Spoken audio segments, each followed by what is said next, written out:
Le E171, ou dioxyde de titane, est présent dans un tiers des médicaments du marché français. Pourtant, il est interdit depuis 2 ans dans l'industrie alimentaire pour raisons sanitaires.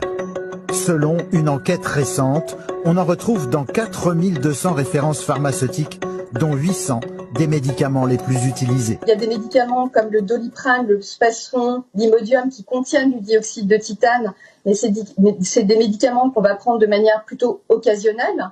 Mais ce qu'on a pu constater dans notre étude, c'est que de nombreux médicaments que des gens prenaient pour des maladies chroniques étaient exposés à ce dioxyde de titane de manière quotidienne en fait. Cet additif sert essentiellement à blanchir les produits ou encore les protéger des rayons ultraviolets.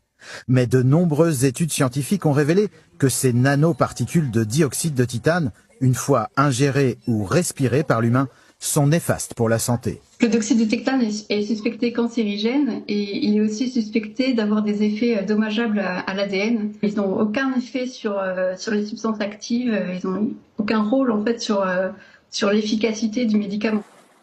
Un problème bien connu de l'Agence nationale de sécurité du médicament qui a déjà prévu d'interdire le dioxyde de titane dans les produits pharmaceutiques.